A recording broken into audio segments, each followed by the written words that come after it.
जब तुम, अब देखो पहचान बता रहे हैं कि भगवान के सन्मुख हो, जब तुम प्रभु के सन्मुख होगे तो तुम देखना तुम्हारा उत्साह बढ़ेगा। राधे राधे। आप सभी को स्वागत है आप सभी का हमारे YouTube चैनल पर। क्या आप जानते हैं कि आप वास्तव में भगवान की ओर बढ़ रहे हैं या अभी भी संसार के भोगों की ओर भाग रहे हैं? महाराज जी बताते हैं कि जैसे ही जीव भगवत सन्मुख होता है उसके जीवन में अद्भुत परिवर्तन आने लगते हैं। आज हम जानेंगे भगवत सन्मुख होने के कुछ प्रमुख लक्षण और जीवन का सबसे बड़ा सत्य। तो आइए शुरू करते हैं हमारा वीडियो और वीडियो को अंत तक जरूर देखिएगा। आइए चलिए सुनते हैं प्रेमानंद महाराज जी का ये प्रवचन। कभी कभी सत्संग में कहते हैं कि उस आनंद की उमंग को कैसे बताएं। ऐसा समझ लो जैसे किसी का ब्याह तय हो गया हो संसारी पुरुष का और उसके मनोनुकूल पत्नी मिल गई हो और वो कितना फूला फूला घूमे, या माँ के इकलौते बेटे का ब्याह हो फिर वो कैसे फूली फूली सबका स्वागत आनंद। अब ये कहां परमानंद में प्रभु से उदाहरण बैठेगा, पर वो तो अद्वितीय है, अचिंत्य है। पर ऐसे ही चंद्र शाखा न्याय जैसा कि डाल के एक हाथ ऊपर देखो चंद्रमा दिखाई दे रहा है, अद्भुत फूलन, अद्भुत उत्साह। जिस समय भगवत सन्मुख होगे ना, एक ऐसी उन्मत्तता, एक ऐसे आनंद की उंगन, उसके लिए ललचाओ। जो तुम खोज रहे हो वो इधर नहीं है, वो इधर है। परमानंद, विज्ञान आनंद, क्या क्या भगवान की उस आनंद को महापुरुषों ने सजा करके बहुत सुख में, परमानंद में, निश्चित निश्चित। हम कई बार कहा है कि अगर इस ऐसा कुछ होता तो हम कह जरूर देते, भले हमारी कमी होती कि हमारी कमी के कारण, पर हम कह देते, बस सच्ची कहते हैं। वो उसी आनंद का ये जितना ये आनंद का जो क्षेत्र माना गया शरीर है, भोग है, इसकी तो दशा ही देख रहे हो। आनंद का स्वरूप प्रभु में। ज्यो ज्यो तुम्हारा प्रभु सन्मुख होकर कदम बढ़ेगा तो तुम्हारे अंदर अद्भुत आनंद, अद्भुत उत्साह, अद्भुत उत्कंठा और एक दिव्य शक्ति। ये भी बात, एक दिव्य शक्ति तुम्हारे अंदर, देवी संपदा बढ़ने लगेगी, एक अलौकिक शांति रहेगी, दुख सुख में एक समानता का भाव आ जाएगा। कोई भी भोग तुम्हें प्रिय नहीं लगेगा, नहीं खान पान ते भावे है, नहीं कोमल वसन सुहावे है, सब विषय लगे ते खारा है, हरियासिक का मग न्यारा है।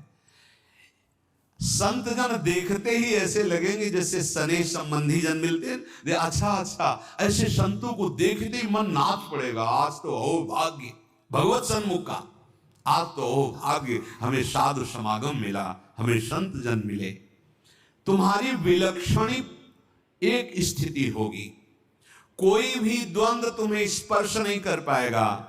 निराशा, चिंता, भय, विषाद, कामना, वासना, ये सब क्षीण होने लगेंगी। केवल भगवत सन्मुखता। जब तक तुम भगवान की तरफ पीठ किए हो, संसार भोगों की तरफ मुख किए हो, तो तुम कुछ भी कर लो, तुम्हें सुख शांति मिलने वाली नहीं। जितना जितना तुम भोग संग्रह, धन वैभव एकत्रित करोगे, उतना ही अशांत और चिंतित और शोकित होते जाओगे। ये महापुरुषों की बात है, देख लो अपने हृदयों को। जितना तुम भोगों की तरफ बढ़ोगे, परिणाम में ये दोष तुम्हारे अंदर आएंगे। जैसे भगवत सन्मुखता, तो कैसे जाने भगवत सन्मुख है? तो यहाँ पर महाराज जी कहते हैं, जब मन भगवान की ओर मुड़ता है तब भीतर का नया उत्साह, नई उमंग और नई शक्ति का जन्म होता है। संसार के सुख क्षणिक हैं, लेकिन प्रभु का आनंद असीम और शाश्वत है। महाराज जी कहते हैं कि भगवान के निकट आने पर साधु संतों का संग सबसे प्रिय लगने लगता है। मन में शांति, ममता और प्रेम बढ़ता है। दुख सुख दोनों में व्यक्ति स्थिर रहने लगता है। तो बोले जीव ही तुम भगवत सन्मुख होगे तो तुम्हारा एक एक क्षण नवीन उत्साह, नवीन उत्कंठा, दिव्य शक्ति और दैवी संपदा, शांति, समता, वैराग्य, प्रेम और संतों को देखकर अपार सुख, ऐसा ये भगवत सन्मुखता का लक्षण। अब यहां बता रहे, चाहे जितना तुम धन वैभव भोग एकत्रित कर लो, भगवत विमुख हो तुम्हें कभी सुख शांति नहीं मिल सकती। भगवत विमुख का लक्षण क्या है?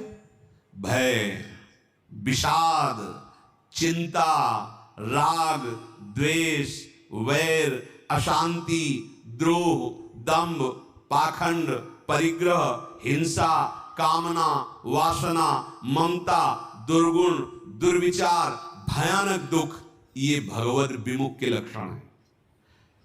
जो भगवत सन्मुख होता है एक भी उनके हृदय में नहीं होते। ये जाचो जाचो अंदर जाचो। भगवत विमुक्ता का लक्षण, मूल लक्षण भोगों में सुख है, इसी में सारे दोष बैठे हुए हैं। और जहां भगवत सन्मुख हुए तहां तुम्हारा प्रतिपल नवीन उत्साह, नवीन उत्कंठा, दिव्य शक्ति, दैवी संपदा, शांति, समता, वैराग्य, प्रेम, समस्त द्वंद्वों से छूट करके एक अद्भुत आनंद और संत समागम जीवन बन जाएगा। देखो राधा बाबा पूर्ण महापुरुष हैं, कोई इनको जानना थोड़ी साधन साध्य के विषय में, पर आपको ध्यान होगा जब ऋषिकेश में उनके गांठों में बहुत दर्द, वात रोग के कारण, तो वो अपने निजी जन से कह रहे थे भाई मुझे सत्संग में पहुंचा दो।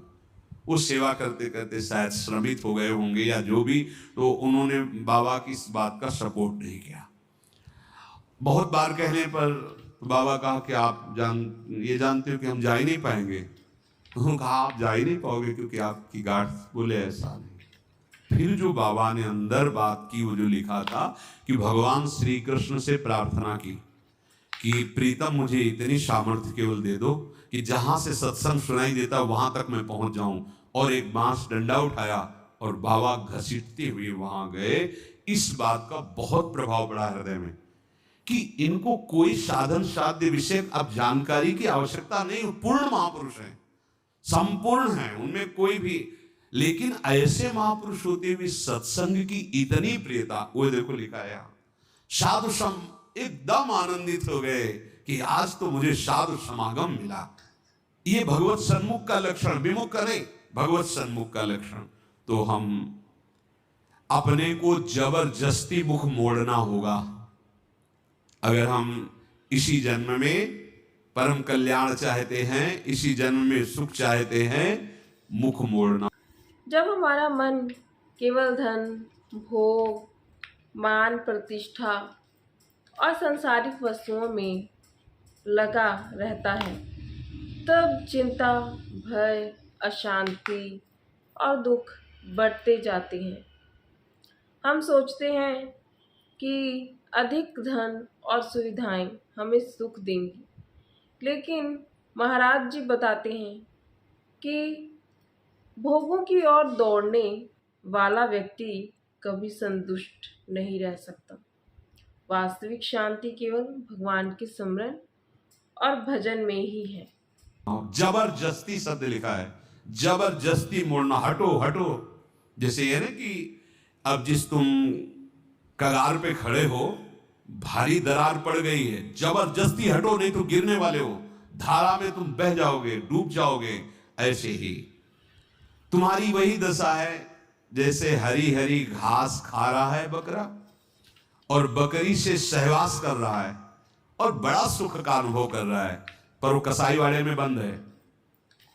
वो ये नहीं जान रहा कि अब की नंबर हमारा आ रहा है, गड़ासा चलेगा, वो नहीं जान पा रहा है। इसी प्रकार आप खान पान, शौक, मौज मस्ती, परिवार, सांसारिक सुख भोग रहे हैं, पर आपको पता नहीं कि काल के कसाई वाड़े में है। मौत का गड़ासा वो बिल्कुल तैयार किए हुए है, बस समय की देरी है, नंबर आपका ही है। सावधान। इसीलिए करे जबरदस्ती भगवत सन्मुख करो अपने मन को, अपने तन को, अपनी वाणी को, अपनी चेष्टा को। कोई उपाय नहीं है बचने का। आपको दिखाई दे रहा क्या है, तो भयभीत कर रहे हैं, आप देख ही नहीं पा रहे हो, भय तो तांडव मचा रहा है। देख लो, ऐसे जरा सी भूमि हुई, हजारों लोग मकान के नीचे दब के मर गए। ऐसे जल में उफान आई, एक लहर आई, प्रांत का प्रांत नष्ट कर दिया। क्या क्या लीलाएं हो रही प्रकृति की, माया की। हमारा भी तो नंबर आएगा ना कोई तो आएगा, काल का रूप, कहीं ना कहीं कोई रोग, कोई घटना, कोई। और हम मस्त हैं, जैसे बकरा हरी हरी घास खा रहा है, ऐसा ऐसा उसको लग रहा है हम बड़े सुखी, ये पता नहीं अगला नंबर हमारा है। तुमको बिना सूचना दिए, बिना राय के तुम्हारी मृत्यु तुम्हारा नाश कर देगी। मृत्यु किसी से राय लेती क्या कि अब हमारी प्रार्थना स्वीकार करें, हम अपना काम शुरू करें, यदि आपकी आज्ञा हो? ऐसा नहीं। अगर ऐसा हो तो कोई तैयार नहीं होगा, कोई नहीं तैयार होगा। बिना आपको सूचना दिए, बिना आपकी राय के वो आपका नाश कर देगी मृत्यु। इसलिए वो सहसा आप पर आक्रमण करेगी, उसके पहले आप सावधान हो जाओ। अब वो कब करेगी कुछ पता नहीं है, इसलिए आपको अभी से, इसी सेकंड से सावधानी करनी है। क्या? एक एक वृत्ति को कृष्णाकार कर दो, प्रियालाल के चरणों में लगा दो। बुद्धिमान उपासक सावधान, तुम्हारी जन्म के साथ ही मृत्यु पैदा हो चुकी तुम्हारी। कितने अनुभवी महापुरुष कह रहे सावधान, जब तुम्हारा जन्म हुआ था उसी समय तुम्हारी मृत्यु भी पैदा हो गई है। बस तुम्हारे साथ चल रही मृत्यु, अवसर देख रही है, समय देख रही, जहां पूरा हुआ वो अपना काम कर देगी। इसलिए प्रतिक्षण तू मृत्यु की दृष्टि में है, शिकार बिल्कुल लक्ष्य पे है। मृत्यु का अंतिम स्पर्श तुम्हारा सर्वनाश कर देगा। शरीर, रुपया, पैसा, कामना, घर, मकान, पद, पदवी, सब। अतः तुम कुछ ऐसा करो जिससे मृत्यु शरीर पर प्रभाव पड़े, आप पर नहीं। आप कर्ता भोक्ता भाव में, इसलिए आप पर प्रभाव पड़ता है। वो क्या है? इस चक्र से सदा छूट जाने के लिए एकमात्र सब ग्रंथ, सब संतों, सब पंथ का निर्णय है सतत भगवत भजन। यह जीवन बहुत अनमोल है। जन्म के साथ ही मृत्यु भी हमारे साथ चलना शुरू कर देती है। कोई नहीं जानता कि अगला क्षण किसके पास है, इसलिए हर सांस के साथ भगवान का नाम लेना चाहिए। राधे राधे, हरि हरि या अपने इष्ट का स्मरण करते हुए भगवान के नाम का एक एक जप कभी व्यर्थ नहीं जाता। यही सच्ची कमाई है जो हमेशा हमारे साथ रहती है। सतत भगवत चिंतन, प्रभु के आश्रित होकर प्रभु का भजन। एक छोटी सी वस्तु जब भाव में भरकर आप प्रभु को समर्पित करते हैं तो प्रभु से बहुत बड़ी मान लेते हैं। हमारे प्रभु का स्वभाव ऐसा है। पत्रम पुष्पम फलम तोयम ये में भक्ता प्रति। देखो नाशवान वस्तु है ना। अगर एक चुल्लू जल भगवद अर्पण कर दिया, भगवान उतने प्रसन्न हो रहे। एक तुलसी दल ले लिया, एक फूल ले लिया, कोई फल ले लिया, और भगवान भाव में भरकर कहते हैं अश्नामी, मैं उसे खा लेता हूं। जैसे फूल सूंघने की वस्तु है, पर भगवान का मैं पा लेता हूं, पत्ता पा लेता हूं, जल पा लेता हूं, फल पा लेता हूं। पत्रम पुष्पम फलम तोयम ये में भक्त्या, भक्ति भाव से जो भक्त अर्पित कर देता है, भगवान कहते हैं मैं उसे पा लेता हूं, वो शाश्वत हो गई। दो प्रकार की बैंक है, एक मायाकृत बैंक, एक हरि बैंक।